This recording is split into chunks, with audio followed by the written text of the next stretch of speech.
Tulip সিদ্দিকীর একটা চিঠি এসেছে বলে জানিয়েছে অন্তর্বর্তী সরকারের প্রধান ডক্টর মোহাম্মদ ইউনূসের প্রেস সচিব শফিকুল আলম। মঙ্গলবার বিকেলে 4টা 15 মিনিটে লন্ডনের বাংলাদেশ হাই কমিশনে আয়োজিত এক সংবাদ সম্মেলনে তিনি এ তথ্য জানান। 4 দিনের রাষ্ট্রীয় সফরে সোমবার সকালে লন্ডন পৌঁছান ডক্টর মোহাম্মদ ইউনূস। সেখানে আয়োজিত সংবাদ সম্মেলনে টিউলিপ সিদ্দিকীর সঙ্গে সম্ভাব্য বৈঠক প্রসঙ্গে সাংবাদিকদের প্রশ্নের জবাবে প্রেস সচিব বলেন, টিউলিপ সিদ্দিক এখানে নেই, তবে আমরা তার পক্ষ থেকে একটি চিঠি পেয়েছি। চিঠিতে বলা হয়েছে এটি একটি লিগ্যাল ইস্যু এবং বিষয়টি আইনানুগ উপায়ে সমাধান করা হবে। তিনি আরও জানান, আমাদের যতটুকু জানা টিউলিপ সিদ্দিকী এখন কানাডা সফরে আছেন।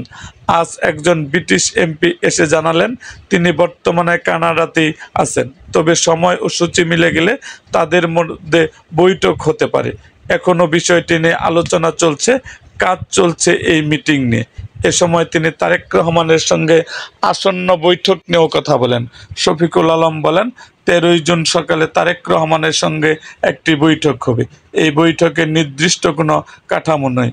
যেহেতু তারেক রহমান বাংলাদেশের একটি বড় রাজনৈতিক দলের শীর্ষ নেতা এবং ডক্টর ইউনূস অন্তর্বর্তী সরকারের প্রধান, তাই তারা নিজেদের মতো করে দেশের বর্তমান রাজনৈতিক পরিস্থিতি, নির্ধারিত নির্বাচনের তারিখ ও নির্বাচন সংক্রান্ত সংস্কার সহ যে কোনো বিষয় নিয়ে আলোচনা করতে পারেন।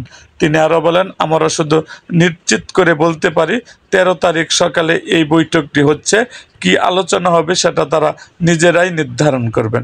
সংবাদ সম্মেলনে উপস্থিত সাংবাদিকরা সম্ভাব্য বৈঠকগুলোর গুরুত্ব এবং তার রাজনৈতিক প্রতিফলন নিয়েও মতামত তুলে ধরেন।